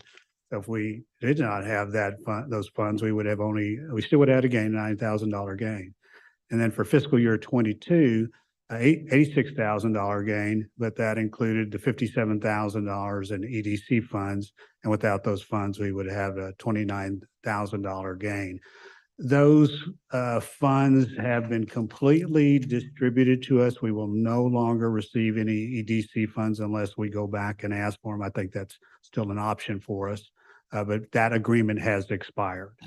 And the fiscal year 19 economic impact study of Blinn showed that we were receiving, or the Fayette County was receiving $4.7 million annually as a result of Blinn being in the area. Finish this one out. Thank you. So again, continuing our discussion on SAC COC, we won't linger on this, but if there is a decision to close the Schulenburg campus, we would have a similar process that we discussed at Schulenburg. Pros for this campus, it does provide services to the community. There is a slight financial gain from this campus's operations, and we do own these facilities. Unlike Steely, we own these facilities, so we have the assets. The cons are the projected decline in the enrollment. You saw that from Gensler's forecast. There is an enrollment decline in that area. And as we do own the facilities, there would be a need for maintenance at those facilities. We would need to begin adding maintenance to those facilities, increasing the maintenance. Bringing us back to the master plan, Gensler did provide us with 3 options: a status quo, meaning that we just leave Schulenburg as it is, evolve that campus, develop it some more, or go to no campus. Next steps in this are a decision on continuing operations or closing the Schulenburg campus. If closing, we would obviously need to go through the SAC COC process. If continuing operations, we'd need to plan and fund facility maintenance needs for that. And with that, everyone, thank you for your patience. That was quite a long presentation, but that will end our presentation, and we will stand for any questions or comments. I do have a question in regards to either Steely or Schulenburg. If the board was to decide to take an action to close any one campus, how does that happen? What's the process? Thank you, Mr. Chairman. Well, we would first have an action item at a board meeting. And what you would be establishing is when you would stop admitting new students. That's the technical kickoff of closure. You're not admitting new students. So let's just go and run through an example. If you were to tell us you don't want to start admitting students starting in the spring, I'm just going to put that out there.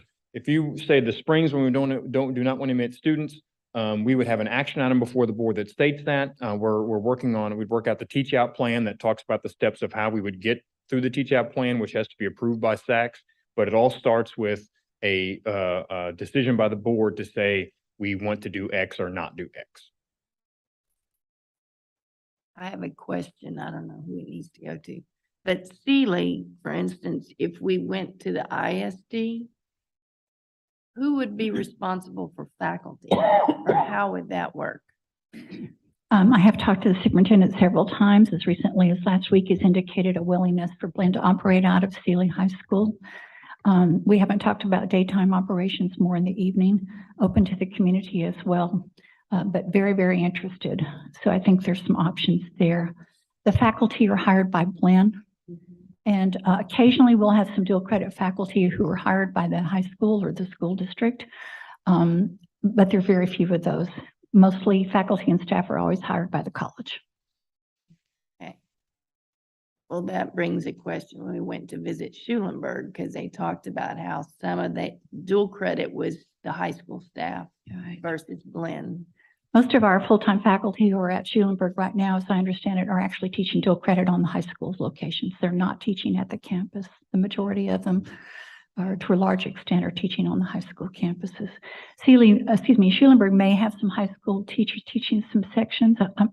None come to mind, but I would have to check on that. But it's not unusual for high school faculty to teach college courses. They have to meet the requirements that are different from high school credentials. So for teaching college courses, you have to have a master's and 18 hours in the content field. To teach high school, you have to have a bachelor's degree with high school certification for the appropriate area that you're teaching.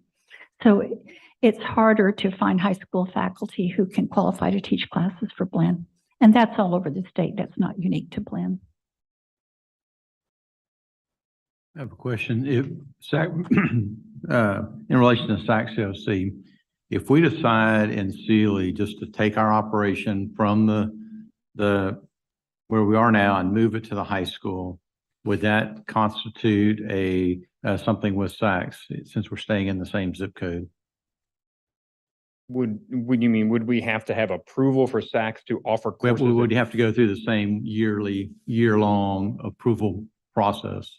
Yes, because if we're offering different programs, that's what SACS would certify would be the program. So we would have to look at what we're currently offering at Steely ISD versus what we would need to offer for the teach-out plan. So the teach-out plan would involve several aspects. Yeah, you didn't quite understand my question. we're going to move the exact same programs and all from the current location to Steely High School. Yes, because that would be a new location. You would have to go through the SACS approval process. Now, once again, if it's less than 25% of an overall program, that is just prior notification to SACS. So we would just say, SACS, we're moving, and we'd have to analyze how much percentage of our programs we're currently offering. If it is under 25%, we would say, SACS, here's your prior notification. We're going to move that there, and that would be fine. If it's over 25%, but less than 50%, that's where the prior approval comes in. And if it's over 50% of a program, it's a whole new prospectus through the process. So it depends on the percentage of a program that we're offering. And we would have to analyze, as we said in our slide, we'd have to analyze exactly the percentages of those programs we're offering currently and see where it falls in that 25% or 50% scale. But even if we just took our operations out of our Steely campus and plopped them into Steely ISD, depending on what percentage of the programs we're doing, we have to give at least prior notification to SACS.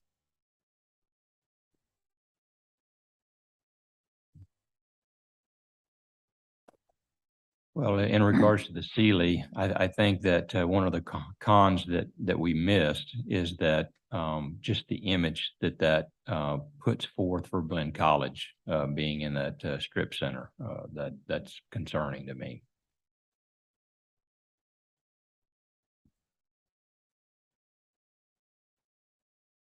Well, trustees, we've given you a lot of information and a lot to absorb. And it may be that you would like to have another workshop to kind of pick it up from here. But some things that I would ask to kind of raise to your immediate thinking would be the following, the Bryan Campus. Do we want to proceed with option A, B, C, or D? I think another one would be if you're comfortable with where we're headed so far on Waller, because we'll be already have started working with the community colleges at Lone Star and Houston. And then, as you know, we'll be going to legislative process for this one. And then perhaps getting Odom Goodwin starting to looking for places to acquire. Now, we can operate out of Waller ISD and Royal ISD, very much like what we're saying about Steely ISD. I've talked to both superintendents. They've indicated a willingness for us to have a presence at those two high school locations. So we could kind of get our stepping in the right direction there. But if you're not in agreement with our going through the legislative process for Waller ISD, then that would be one of the things we would want to know sooner. I think those two kind of rise rather to the highest priorities for us would be the Bryan Campus and whether we're headed in the right direction with Waller. Steely is not as glaring in terms of the timeline. We have options there that we know we've discussed and mentioned. The teach-out plan there is fairly minimal, I'm projecting, and you don't have to actually have a presence there in order to teach it out. You just have to be able to ensure that the students who are enrolled at Steely have the ability to complete their program. That completion does not have to be at Steely. It could be online, it could be at Brenham, it could be at Steely High School, it can be in various places. We just have to allow them to be able to complete their program. So I would say, I'm going to ask Leighton and Richard if you are agreeing that I think for us, the two things that rise to the immediate attention, not necessarily having to define today, but very, very soon, is what do we want to do on the options for Bryan, and should we proceed as we've outlined for Waller? Dr. Hensley, if I can add just one more to that, the third to do with Steely, our current lease expires this August of 23. So if we're going to remain in that facility, we have to renegotiate a lease for that property. So that is somewhat of a timing issue. If the desire is to remain at the current Steely location, we will have to factor in a negotiation time to extend that lease because we have no more extensions on that lease. It ends August 23rd unless we do something different. And Richard, that's an annual lease right now, year to year, isn't it? Mm-hmm. Yes, ma'am. It's an annual lease. We have to provide two months notice if we're going to extend it out. Okay. So I think we have the option to do that, but we need to give them at least 2 months ahead before it ends in August. Thank you. Richard, are you in agreement with these 2 or 3 items that we're suggesting the board move to their higher priority of thinking? All right. Thank you. Question related to utilizing Waller ISD. Would that be at the high school? And if so, is that not in that white area, which we do not currently not part of our service area? Is there an issue there? Let me see if I can give you a broad answer on this one. Yes, it is in the white area. Yes, it would be at Waller High School. That is a brand new high school, just opened this fall. It's absolutely beautiful. And they've indicated to me they have space available. They've also indicated to me another facility, but I don't think it's one, I have not looked at it myself. I don't think it's one that would be conducive to our needs, but there was another location within Waller ISD. Since it is an unassigned area right now, though, anybody can go in there and offer courses. And so that's why I went ahead and talked to the chancellor at Lone Star and at Houston. And Lone Star is planning on, they've been having some classes this fall. They may have some in the spring, but they're winding down and would like to turn that area over to Blinn. Is that still the same process with the SAC DOC where you Sure, have to let me wait see a if I year? can be helpful on some of the SACS questions, just to simplify it to a layman's term. Anytime you go to any location, you have to notify SACS, and there's some requirements that are attached to that. Anytime you change a location from where you currently are to any other location, you have to notify SACS, and there's some criteria that are attached to that. So offering classes at Waller would require some SACS steps, right? Offering courses at Royal ISD would require some, but we already have an advantage over there because we just assume they're early college high school, which is teaching most of the freshman and sophomore level classes at Royal High School. So we're probably ahead of the game in that location. If we move Steely, yes, we have to do notification that we're closing, and also if we're going to go to Steely High School. And then the same for Schulenburg. If we decide to go to the high schools within Schulenburg, I think those are options as well. And we just have to notify if we're going to close or not. And also if we open up any location, any time in the college history, anytime you go to a new location, you have to go through SACS and provide the notifications. Some come with more steps than others. And as Leighton was mentioning, it gets to these percentages of completion of degree.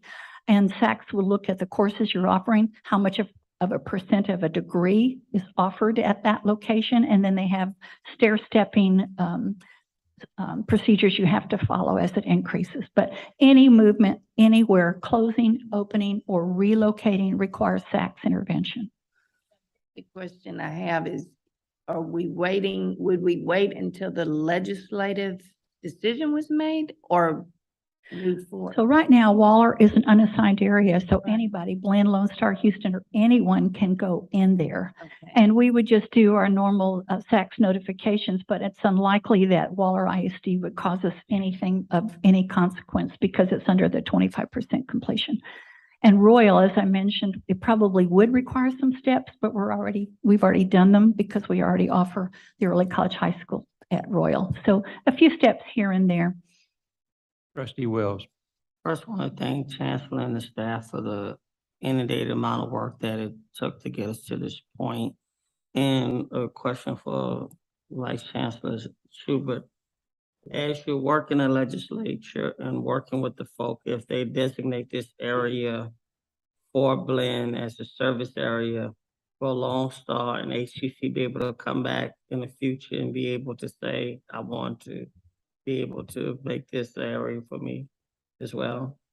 So if Lone Star and HEC or another area community college wanted to add or change their service area, they would have to go to the legislature as well for that approval. And if this gets assigned to Blinn, it would be highly unusual for the legislature to take service area from one college and give it to another college unless there was an agreement between those two colleges to do that. So if we did not agree to that, it would be highly unusual that the legislature would do that on their own. Well, from my perspective, I think it's kind of a no-brainer that we move forward with that legislative agenda of trying to get that white area and with the intention of potentially starting a campus in Waller County. Mr. Chairman, I will, on behalf of the college, have further discussions with members of the legislature on that at your direction. Now I'm ready to make my final comment. Now that I've kind of seen all the permutations and combinations, I know I have a tendency to overstate the obvious. But as we look at improvements here, improvements in college and Bryan, we have to ask the question, how will these projects increase student enrollment, retention and achievement? And will it create revenue to sustain itself? As being a nonprofit executive, we're not in the business of making money, but we're sure not in the business of losing money. So with increased inflation, labor costs, material costs, I'm excited about the potential of a new footprint in Waller. But I also know that we're not dealing with monopoly money. We gotta be, what this board has historically been very fiscally conservative in terms of projections on how we're gonna not just achieve it, but how we're gonna maintain and sustain it to operate in excellence. So that's my final observation.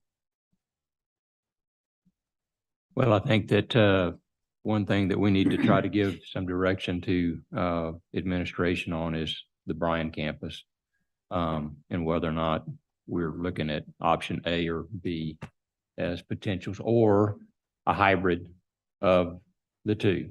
Right now, we're looking at a $31 million project versus a $17.5 million project, with, the $31 million project being, more than double the square footage that the other one is. So that's kind of what we need to discuss. Jim, I might reflect a little bit back to some of my first years on this board. I really believe that we do not want to send any kind of message that we are going to take away from Bryan. That message was received in those early years when I was on there, and it was not a good working situation between Blinn Brenham and Blinn Bryan. So I would think that we need to proceed with the full option A, because that is the right thing to do. So that's my point on that. I would echo that. I mean,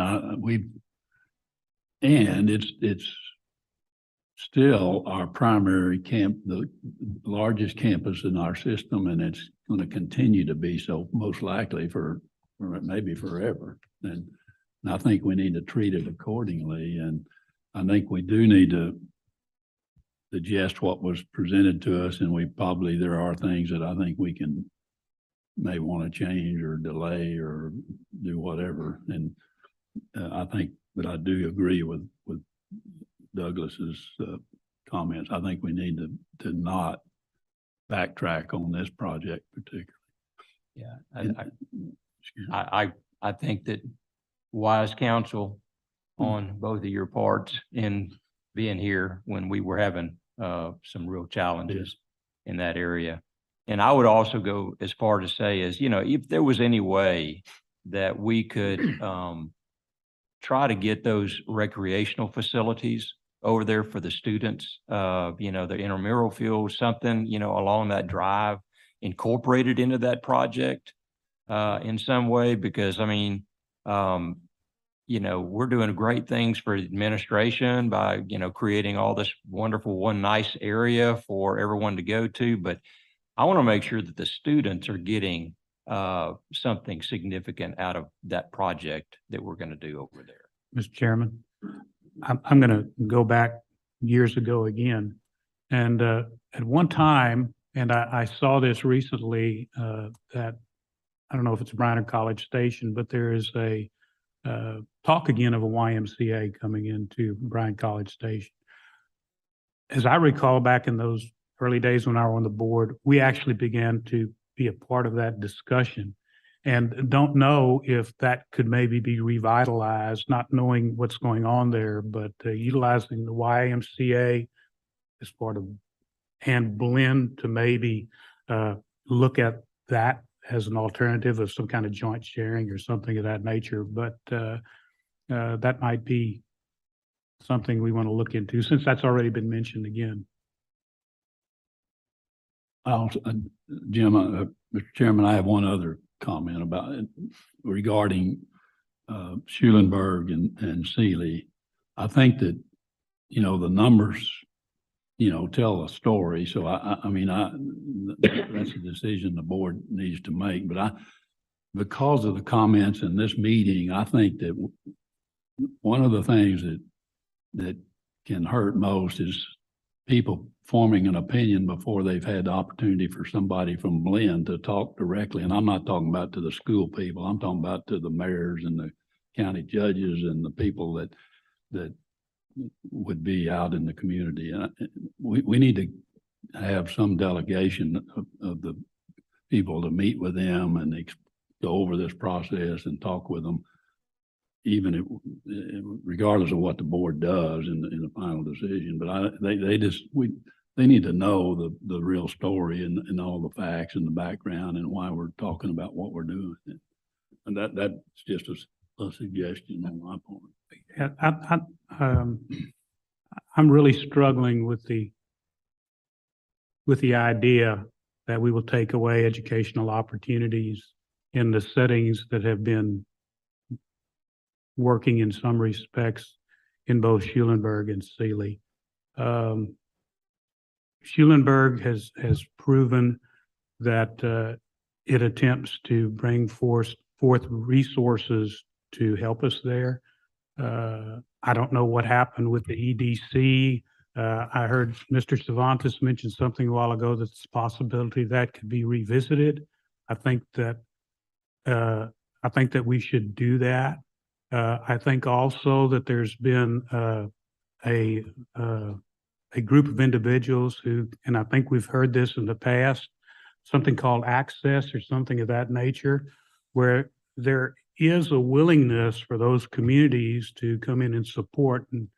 And I just feel that, and I'll go back again to my early years on the board with Steely. There was an opportunity that was presented to the board at that time that would have provided some maintenance tax money to assist in a campus over there. And the administration at that time did not pursue that in a matter that it should have been pursued, at least in my opinion.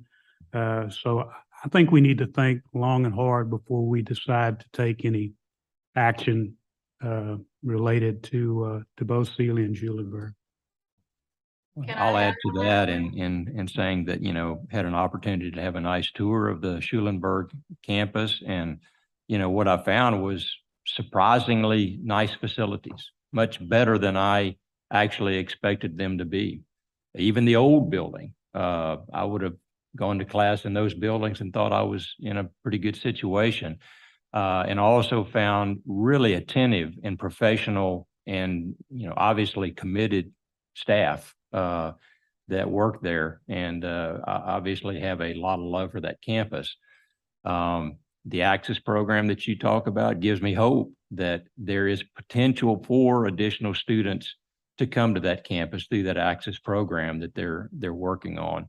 That particular campus being as far out of our, on the edge of our territory as it is, I do think it's hard to close a campus like that, because that is giving people out there an opportunity to not have to travel so far to get the opportunity for a college education. I've just got to think that there's got to be some grant funding or some EDC help or something to help us with this maintenance issue that we're going to be staring at, coming forward, the $5 million in HVAC and that type of thing. So, that's a good reason to have a visit with Yeah. those people, those leadership there. Yeah, and I think in addition Fayette to that, County, not only Fayette County and Austin County, there's not any closer relationship than those two counties to our county. Historically, the heritage, the people that live there. I mean, so I'm just, we got to be good. We got to be, whatever we do, we got to do it in a good, positive way. I mean, because those people are, they're our people. have we gotten any feedback? Because I know the messages have been out there that we were considering this. Have we got any feedback from the advisory board that we have in each one of those at all at this point in time?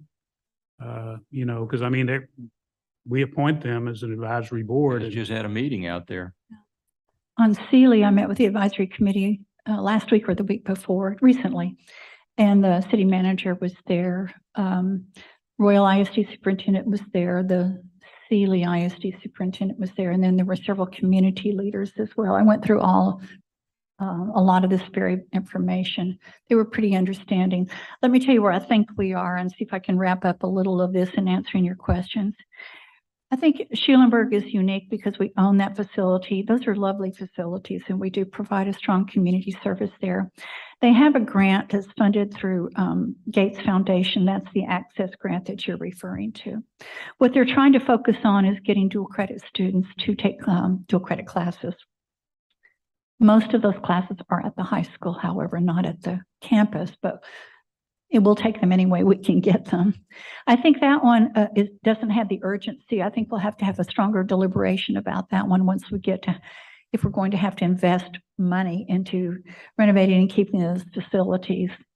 It's my understanding that the EDC, I think, worked with Blinn for a year or two and indicated that they were not going to extend the sales tax money. So that one we can revisit, but I would say at this point, it seemed a little unlikely, but we definitely, as Mr. Mosier said, have some heritages there that I think are important that we at least have some conversations and see where we are. The Schulenburg Advisory Committee, this did not come up much at all, so I can't help you on that one, but Steely was, the other thing you mentioned on Steely that I wanted to touch on is you mentioned that years ago there was an interest by Steely of coming into a branch maintenance tax. That is true from what I understand as well. I have talked with the mayor numerous times, and they have numerous changing city managers there, and I have gotten no traction at all on interest from either into annexation or into branch maintenance tax. But they do want to have our students there. We project that probably if you do a closure on Steely, that most of those students will come up to Brenham. The Royal ISD superintendent tells me some of them will go over to the Waller new campus too, but that's, several years out. So I think in summary, I'm going to see if I can summarize what I think I've heard, and please correct me if you feel differently. Regarding the Bryan campus, I believe we're getting direction to go ahead and proceed with option A on the Bryan campus. Regarding Waller, I'm hearing support for continuing through the legislative process to acquire that white area. If that bill passes, it would be no later than the end of May and likely go into effect September 1st, so the governor has to sign those bills. In the meantime, we could have, the word will get out about this, so we can have our real estate consultants looking at potential properties for us. But I would not want to buy anything until we actually do have that area assigned to us legislatively. So I would say that maybe a purchase acquisition we could be looking at next summer to not occur before September 1st. We do have stair steps that we can do in the Waller County that you heard about using the high school locations. There may be other locations, but we have already escalated our section enrollments out there at Waller just to try to beef up the students coming. Where we haven't gone far yet is in the opportunity for the community to take classes, and that's what we would want to work on next. So I think that's Waller and the Bryan campus. On Steely, I don't believe that they're interested in a branch maintenance at this point. I don't believe that they're interested in an annexation. I do believe the high school is quite interested in housing Blinn sections. And I do believe those are viable options between Brenham, between online, and between Steely, that we have teach out options that would work for Steely. It's hard to keep a campus open when you've got 38 students roughly there. Schulenburg, I think it would be my recommendation that we stay the course longer. We do our conversations with the community. We let this access grant have a chance to see if it can grow. It's in year one. Last year it completed year one, so it has 4 more years. In 4 more years, we're going to have a clearer picture on Schulenburg anyway. I should mention they're very good about doing avocational interest, community ed, leisure learning, but we're not getting is the credit courses out there. That one is troubling, of course, because if you look at Gensler's projections, that's the one location where it's clearly showing a decline in population. So I would suggest that we look at potential notification of closure on Steely, and that we hold steady on Schulenburg a little longer. that we pursue Waller options as we previously discussed, and that we continue along option A for the Bryan Campus. If I have summarized that inaccurately, please let me know. I think that's what I'm hearing at this point. I just have a question. You mentioned something when you said online, and I was looking at both the head count and at both Schulenburg and Steely, where, you know, we talk about head counts of 43 and 64. But are there not students that are taking online courses that are being taught by this faculty and staff there? So we're really touching more students than what we're really looking at here as far as head count? It's very possible because our dual credit enrollment is couched in your enrollment report under high schools. So if they're taking it on the Schulenburg campus per se, it's counted at Schulenburg, but if it's an online course they're taking, it's in that distance learning category. Okay, so they could be touching more than this head count that are It's reflected. possible, although in looking at some of the analysis with Dr. Busicki, it's some, I'll put it that way. It's not a lot, but it is some. Chair Colcourse, do you believe, or another trustees, that I've summarized accurately where the administration should proceed? I think so. I believe everyone's. The in only general thing I'm agreement. concerned about is closing out Steely. I think we should move, but I think we should move somewhere, not necessarily close it. And you said close out Steely. I don't think we ought to do that. I believe what I'm summarizing is close out the Steely campus location, but see if we can go to the Steely High School location for some classes. So we would still have a presence in Steely, but not as a campus location. Yeah. Would it be possible to have a different campus location there? I'm so Trustees, sorry. I can repeat that question. She said, would it be possible to have a different campus location there? Trustee Banky, was that the correct? Yes. So a great question. Over the years, and even this past year, we've looked for alternate locations and have been able to come up with anything better than where we are right now. We'll continue to look. In fact, we can ask Odom Goodwin to look again, but we have not been able to come up with a viable location better than where we are right now. With the expansion of 10 in that area, I don't see that the growth will stay as negative as it is. There's some thought that there will be 3 large subdivisions. It reminds me a lot of the Fairfield area that used to be 9 bar, the way that they're talking about how that's going to expand. So I believe you were mentioning, if I heard all of that there are going to be some subdivisions that are going to expand. Actually, that's projected to occur in Steely and in Royal and in Waller. The various people have shared with me some of their site plans for potential growth, and it does look very significant, particularly in Royal and in Waller. Steely, to some degree, it looks encouraging, but there's kind of a running saying at Steely that if you just wait 5 more years, they will come. And then we wait another 5 years and they quite haven't come yet. And talking to the advisory committee, they're very hopeful. And in talking to the superintendent, he's trying to gear up for his school district to accommodate more students if those subdivisions come to fruition. They're not far enough along to say they're there yet, and they're coming for sure, but the projections are that they are going to build some subdivisions in Steely, which is another good reason, as Dr. Krausen said, is to keep some presence there, but perhaps not the campus presence.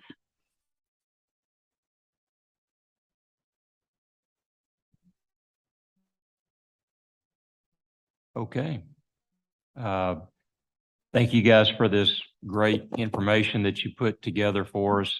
This being a workshop, can I keep this so I can study it better? Trustees, I encourage you to keep it. There was a lot of information here. And also, if you decide that you want time to regurgitate a lot of this and talk through some of it, as I said a minute ago, the ones we really needed a firm direction on is Bryan Campus today and the Waller. The others, there is no particular timeline other than the lease. And we've been able to increase that lease at Steely year to year. And even if the lease went away, I'm pretty confident we could work out of Steely ISD for a while and still keep a presence there. Mr. Schubert, trustees, you can keep this. It's also will be posted online. All of the agendas from the meetings are posted online if you ever need future reference. When you're through with it, if you want to return your notebooks, that's fine, but you can keep it as long as you would like, always. Thank you. May I just say on behalf of all the administration who does a tremendous amount of work on this, thank you all. Excellent job. It's a great team as always. And trustees, thank you so much for your profound leadership. There are a lot of decisions to make as Blinn continues to expand in a wonderful direction. We appreciate it. Okay, I'll entertain a motion to adjourn. So move. Moved by trustee Mosher. Trustee Wells, all in favor, please say aye. Aye, we're adjourned. Thank you, guys. Board officers, as soon as you're ready, if we could transfer over to my office, we'll have the board officers meeting. Thank you. We just roll on one to the next. don't we?